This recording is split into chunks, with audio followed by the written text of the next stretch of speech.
በአምላኩ አለ። ክብር ምስጋና ለስሙ አጠራሩ ክርስቶስ በወገባል ከያዕቆብ ዘር ስለሚወለድ ለዚህ ነው ምስራቁንም ሰምታችሁ ከሆነ ቅዳሴ ላይ ሲቀደስ አግነነ ለነ አሕዛበ ወሕዝበ ታሕተ እገሪነ ሕዝቡንና አሕዛቡን ከእግራችን በታች አስገዛልን። ወሐረየነ ሎቱ ለእርሱ ለርስትነቱ መረጠን። ወስኖ ለያዕቆብ ዘአፍቀረ የያዕቆብን ደምግባት ወደደ። ለምን? በያዕቆብ በኩል በሥጋ የሚገለጠው ክርስቶስን የያዕቆብን ዘር መርጦ መጣ።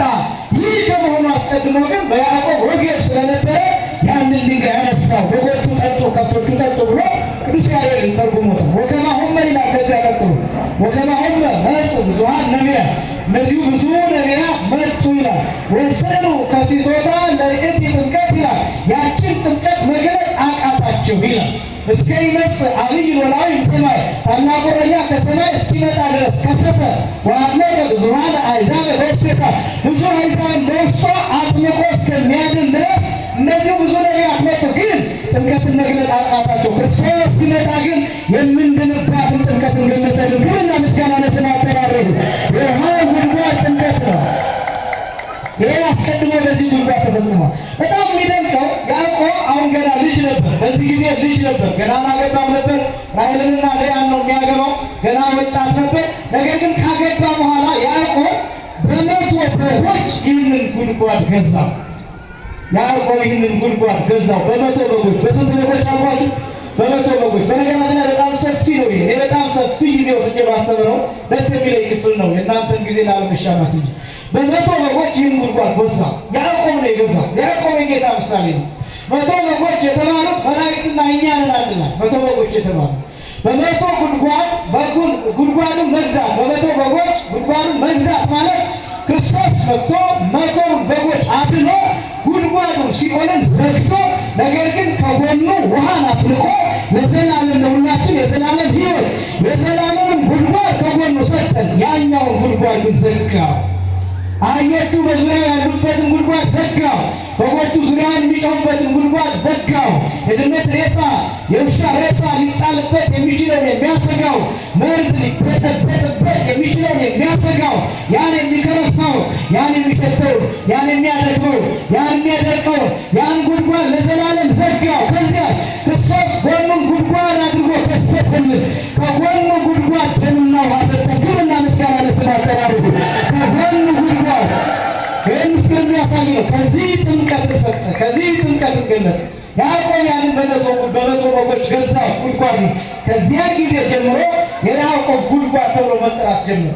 ያዕቆብ ዮሴፍን በጣም ይወደዋል። ይህንን ጉድጓድ ያወረሰው ከ12 ልጆቹ ለይቶ ለዮሴፍ ብቻ ነው የሰጠው። ለዮሴፍ ብቻ ይህንን ጉድጓድ ያወረሰው የያዕቆብ ጉድጓድ ለዮሴፍ ተሰጠ። የዮሐንስ ወንጌል ምዕራፍ 4 ከቁጥር 5 ጀምሮ ይህንን ክፍል የምታገኙት እሱ ለዮሴፍ የሰጠው ያዕቆብ ለዮሴፍ የሰጠው ጉድጓድ ብሎ ይገልጣል። ከዛ በዚህ ጉድጓድ ዙሪያ እንግዲህ ይህች ሴት ውሃ ልትቀዳ ትመጣለች። ጌታችን መድኃኒታችን ኢየሱስ ክርስቶስ በሰማርያ ሊያልፍ ግድ ሆነበት ብሎ ከይሁዳ ወደ ገሊላ ሲሄድ ወደዚህ ጉድጓድ ይመጣል እና በጣም የሚያስደንቁ ነገሮች አሉ እዚህ ውስጥ። የመጀመሪያው ጌታችን መድኃኒታችን ኢየሱስ ክርስቶስ ወደዚህ ጉድጓድ ሲመጣ 4 ችግሮች ነበሩበት። 4 ችግሮች አጋጥሞታል እንደ ሥጋ። አንደኛ ርቦት ነበር፣ ሁለተኛ ጠምቶት ነበር፣ ሶስተኛ ደክሞት ነበር፣ አራተኛ የፀሐይ ሐሩር እየወረደበት ነበር። እነዚህ 4 ችግሮች እንደ ሥጋ እንደ ሰውነት አጋጥሞት ነበር። ርቦት ነበር ማለት ጌታችን መድኃኒታችን ኢየሱስ ክርስቶስ ሲርበው ደቀ መዛሙርቱ ምግብ ለመግዛት ወደ ከተማ ሂደው ነበር ይሉ ራሱ ወንጌሉ። ጠምቶት ነበር ማለት ውሃ ጠጭኝ እያለ እየጠየቀ ነበር። ሶስተኛ ደግሞ ደክሞት ነበር ማለት ወደ ኪሞ ጊዜ ኢየሱስ በአዊረ ፍኖት ይላል ጌታ መንገድ በመሄድ ደክሞት ነበር ብሎ ራሱ ወንጌሉ ይገልጣል። ዋየ ፀሐይ ጸንቶበት ነበር የሚለው ቀትር ጊዜ 3 ሰዓት ይላል። ቀትር ነበር፣ ሰዓቱ ደግሞ 6 ሰዓት ላይ ነበር ይላል። ይህም ደግሞ ፀሐይ አናት ላይ የሚሆንበት ሐሞት የሚበተንበት ናላ የሚበጠበጥበት ሰዓት ነው። ይሄ ሰዓት እጅግ አስጨናቂ ነው። በጣም ደግሞ አስደናቂው ይሄድ የነበረው ወደ ጉድጓዱ እየቸኮለ ነው ይሄድ የነበረው እንዳትቀድመው ሳምራዊቷ ሴት እንዳትቀድመው ያቺ የምትንከራተተው አሌክስ እንዳትቀድመው ቀድሟት ነው የደረሰው። ቀድሟት የሚያድናት ነፍስ አለች፣ የተጠማት ነፍስ አለች፣ የተራባት ነፍስ አለች፣ የሚፈልጋት ነፍስ አለች፣ የሚታደጋት ነፍስ አለች። አሽሙር የሚያንከራትታት ነፍስ፣ ሽሙጥ የሚያንከራትታት ነፍስ፣ 5 ባሎቿን የቀበለች ነፍስ፣ 6ኛ ባሏን ፈርታ በጎረቤት የምታኖር ነፍስ፣ ልብስና ቀለብ እየሰጠች ስሙ ብቻ ነፍሷ እንዲጠራ እያደረገች ያለች ነፍስ፣ የሰው አሽሙር ሸሽታ ቀን 6 ሰዓት ላይ ማንም በሌለበት ባዶን ስራ ይዛ የምትመላለስ ነፍስ፣ ሰው የሸሸች ነፍስ፣ ሰው የሸሸች ከሰው የተገለለች ነፍስ፣ ከማህበረሰብ የተገለለች ነፍስ፣ እግዚአብሔር የምትፈልግ ነፍስ፣ ብቻዋን እያወራች የምትሄድ ነፍስ፣ ፀሐይ የሚጠብሳት ነፍስ። ይህችን ነፍስ ይፈልጋልና ክርስቶስ እንዳትቀድመው እየሮጠ እየተጣደፈ ነበር ወደ ጉድጓዱ መሄድ። ምእመናን እኛ ወደዚህ ከመምጣታችን አስቀድሞ ክርስቶስ በዚህ ቦታ ይጠብቀናል። ምንጊዜም አይለይም። በፍቅር አስቀድሞ ያቅፈናል። እኛ ገና ከቤታችን ስንነሳ እሱ አስቀድሞ ተጠምጥሞብን ያቅፈናል። ትከሻችንን አንገታችን ላይ ሆኖ እኛን ሁላችንን በፍቅር ያቅፈናል። ይህን ምስል መረዳት አለባችሁ ምእመናን።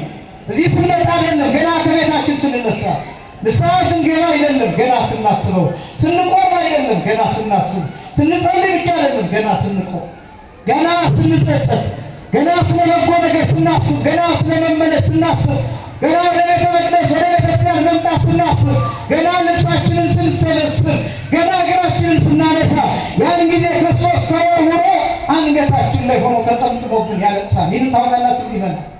ይጠማናል እኛን፣ ይራበናል እኛን፣ ይፈልገናል እኛን። ስለኛ ተንከራቷል፣ ስለኛ ሞቷል፣ ስለኛ መስቀል ተሸክሞ ተደፍቷል። ስለኛ 6666 ጊዜ ተገርፏል። ስለኛ ስጋው እስኪበተን ድረስ ተገርፏል። ስለኛ ይሄ ሆነ። ይራባል፣ ይጠማል። ይህች ነፍስ ብቻዋን እንዳትረሳችሁ። ክርስቶስ በዚህ ሴት ነፍስ አንጻር እኛን እንዴት እንደሚፈልገን እያሳየ ነው። ርቦታል፣ ግን ደግሞ ደቀ መዛሙርቱ ምግብ ሊገዙ ሄደው ያንን ምግብ ይዘው መጥተው እንካ ብላ ሲሉት ምን እንዳላቸው ታውቃላችሁ? ብዬ መብልዕ ዘእበልዕ እኔ የምበላው አለኝ አላቸው። እኔ የምበላው አለኝ አላቸው። ደቀ መዛሙርቱ ተገረሙ። እኔ የምበላው አለኝ የሚለው ምናልባት እቺ ሴት አምጥታለት ይሆን ብለው በልባቸው አሰቡ ይላል ወንጌሉ። ጌታ ይህን እንዳሰበው እኮ እንዲህ አላቸው፣ ከመ እግበር ፈቃዶ ለዘፈነወኒ፣ የእኔ ምግብ የአባቴን ፈቃድ መፈጸም ነው አላቸው። የአባቱ ፈቃድ ምንድን ነው? ማዳን። የአባቱ ፈቃድ ምንድን ነው? መታደግ። የአባቱ ፈቃድ ምንድን ነው? ነፍሳትን ማዳን ነው። ነፍሳትን ከሲኦል ማውጣት ነው። ነፍሳትን ከጉድጓዱ ማውጣት ነው። የዚህን ዓለም ውሃ ለመቅዳት የሚንከራተቱ ነፍሳትን መታደግ ነው። የሚቅበዘበዙ ነፍሳትን መታደግ ነው። ብዙ የሚያንከራትቱን ጉድጓዶች አሉ በዚህ ዓለም ላይ። በጣም ብዙ የሚያስጨንቁን ነገሮች አሉ። ዛሬ ቀድተን ነገ ያስፈልገናል። ነገ ቀድተን ከነገ ወዲያ ያስፈልገናል። ሕይወታችንን ሙሉ ባዶን ስራ ይዘን የምንመላለስባቸው ጉድጓዶች አሉ። ጌታ እንዲህ ብሎ ይናገራል በነቢዩ ኤርምያስ አማካኝነት። ትንቢተ ኤርምያስ ምዕራፍ 2 ቁጥር 12 ጀምሮ አደጉኒ ኪያየ ነቃማየ ሕይወት ይላል። የሕይወት ጉድጓድ እኔን ተውኝ ይላል። የዘላለም ሕይወት ውሃ ጉድጓድ እኔን ትተውኛል ይላል። ወከረዩ አዘቅተ ዘኢይትረከብ ማዩ ይላል። ውሃ የሌለበት ጉድጓድ ቆፍረዋል ይላል። ውሃ የማይገኝበት ጉድጓድ፣ ባዶ ጉድጓድ፣ ደረቅ ጉድጓድ፣ ጥልቅ ጉድጓድ፣ እንስሳት የሚገቡበት የሚሰበሩበት ጉድጓድ፣ አይነ ስውራን የሚሰበሩበት ጉድጓድ፣ ብዙ ሰው የሚገባበት፣ ሕፃናት የሚሞቱበት ጉድጓድ። የየራሱን ጉድጓድ የቆፈረ በጣም ብዙ ነው። የየራሱ ባህታዊ፣ የየራሱ አጥማቂ የሾመ፣ የየራሱ የሆነ ነገር ያደረገ፣ የየራሱ የሆነ እነዚህ በየቦታችን የቆፈርናቸው ጉድጓዶች ነው። ራሱ ሌላ ጉድጓድ ነው። ዝሙቱ ሌላ ነገር ነው። መጠጡ ሌላ ጉድጓድ ነው። ስካሩ ሌላ ጉድጓድ ነው። ዘረኝነቱ ሌላ ጉድጓድ ነው። በቋንቋ መለያየቱ፣ መከፋፈሉ ሌላ ጉድጓድ ነው። የሚያሳዝነው የሁሉ ጉድጓድ ደረቅ ነው፣ ባዶ ነው፣ ውሃ የለው። ገብተን የምንሰበርበት ጉድጓድ ነው፣ የምንጠፋበት ጉድጓድ ነው። ይህችን ሴት ከዚህ ሊታደጋት ክርስቶስ መጣ እና ቀድሞ እየተጣደፈ ወደ ጉድጓዱ ሄደ። ልክ ወደ ጉድጓዱ ሲቀርብ ጌታችን መድኃኒታችን ኢየሱስ ክርስቶስ እናንተ ሂዱ እኔ እዚህ እሆናለሁ አለ። እነሱ አላወቁም ለምን ዓላማ እዚያ እንደተቀመጠ። ደክሞታል ብቻ መስሏቸዋል። ደክሞት ብቻ ግን አይደለም፣ እየጠበቃት ነው። በጉድጓዱ አጠገብ ሆኖ እየጠበቀን ነው። የሚመላ እስከምንቆም እየጠበቀን ነው። ንስሐ እስከምንገባ እየጠበቀን ነው። እስከምንመለስ እየጠበቀን ነው። ይቅርታ እስከምናደርግ ይቅርታ እስከምንጠይቅ እየጠበቀን ነው። የሚመላ እስከምንጣረቅ እየጠበቀን ነው። ክርስቶስ በጉድጓዱ አጠገብ ሆኖ ይቅር እስከምንባባል ድረስ፣ እርቅ እስከምናወድ ድረስ፣ ይቅርታ እስከምንጠያየቅ ድረስ እየጠበቀን ነው። እስከምንረዳው ድረስ እየጠበቀን ነው። እስከምናውቀው ድረስ እየጠበቀን ነው። ይሄ ነው ቤተክርስቲያን የውሃ ጉድጓድ ናት። በዚህ ጉድጓድ ዙሪያ ሆኖ ሁልጊዜ ይጠብቀናል። ኑ ልጆቼ እያለ ይጠራናል። በአባቶቻችን አማካኝነት በካህናቱ ይጠራናል፣ በመምህራኑ ይጠራናል፣ በቅዳሴው ይጠራናል፣ በማህሌቱ ይጠራናል፣ በአገልግሎቱ ይጠራናል፣ በጾም ይጠራናል። በተለያዩ አገልግሎቶቻችን እንጠራለን። ምእመናን በጉድጓዱ አጠገብ ነው ክርስቶስ። እስካሁን ከጉድጓዱ አልተነሳም። እስካሁን በጉድጓዱ ዙሪያ ነው። እስካሁን ፀሐይ እያቃጠለው፣ እስካሁን ድረስ እየተራበ ይጠብቀናል፣ እኛን እየተራበ እስካሁን እየተጠማ ይጠብቀናል፣ እኛን እየተጠማ እየቸኮለ ይጠብቀናል። እስካሁን እኛ ንስሐ እስክንገባለት ድረስ እስክንመለስለት ድረስ ሥጋውንና ደሙን እስክንበላለትና እስክንጠጣለት ድረስ ይመናል። ይህች ሴት በጉድጓዱ አጠገብ ጠበቃት። ይህች ሴት እንደተለመደው ማንም የለም ብላ መጣ። ነገር ግን ክርስቶስ ተቀምጦ አየችው። አላወቀችው። አይሁዳዊ መሆኑን ግን አውቃለች። ይህች ሴት ጥበበኛ ናት፣ ብልህ ናት። ክርስቶስን አየችው። ከዛ ክርስቶስ አንቺ ሴት ውሃ ጠጪኝ አላት። ይህች ሴት ተገረመች። አይሁዳዊ ስትሆን እንዴት ከኔ ውሃ ትለምናለህ አለችው። ክርስቶስ ራሱን መግለጥ ጀመረ። የሚጠይቅሽ ማን እንደሆነ ብታውቂ ኖሮ አንቺ ውሃ ስጠኝ ትዩ ነበር፣ እኔ የማያስጠማ ውሃ አለኝ አለ። ይህች ሴት መለሰች፣ መቅጃ እንኳን የለውም አለችው። ጉድጓዱ ጥልቅ ነው፣ እንዴት አድርገህ ትቀዳለህ? ለራስህ መቅጃ የሌለ እንዴት ውሃ እሰጣለሁ ትላለህ አለችው። ነገራት ማን እንደሆነ፣ የማያስጠማ ውሃ እንደሚሰጥ። ይህን ውሃ ስጠኝ አለች። ይህን ውሃ እንዳልጠማ እንዳልመላለስ እንዳልደክም እባክህ ይህን ውሃ ስጠኝ፣ ገላግለኝ እባክህ፣ ባዶን ስራ መሸከም ሰልችቶኛል፣ እባክህ ስጠኝ ይህን ውሃ አለች። አሁን መመላለስ ሰልችቷታል። የሰለቻት ውሃ መቅዳቱ ብቻ አይደለም፣ አስቀድሜ እንደገለጥኩላችሁ የሰው አሽሙ ሰልችቷታል። ምክንያቱም ይህች ሴት 5 ባሎቿን ቀብራለች። 6ኛው ከእሷ ጋር አይኖርም። ስሙ ብቻ ነው የሚጠራው ለእርሷ። ልብስ ትሰጣለች፣ ቀለብ ትሰፍራለች። በጎረቤት ነው የምታኖረው። የሚኖረው ከእሷ ቤት አይደለም። የገሊት ባል ነው እየተባለ ስሙን ብቻ ነው የተከራየችው። ለስሙ ኪራይ፣ ለባልነቱ ኪራይ እየከፈለች የምትኖር ምስኪን ሴት ናት። ብዙ ሰዎች አሉ እንደዚህ ያሰቃየናችሁ። ሊመን ቀደማችሁ ማንም ላይ አትሳለፉ፣ ማንም ላይ አትሳለፉ። በጣም ብዙ ባለትዳሮች ላይ በማይወዱ ባለትዳሮች ላይ መሀል መሆኑ ባለትዳሮች ላይ በተለያየ ሰው የተለያዩ ነገሮችን እየተናገረ የምናቆስላቸው ሰዎች አሉ። በጣም ብዙ ጊዜ እናገራለሁ። እኔ ቤተክርስቲያን እኛ ስንወጣ የሚመጡ ሰዎች እንዳሉ ታውቃላችሁ።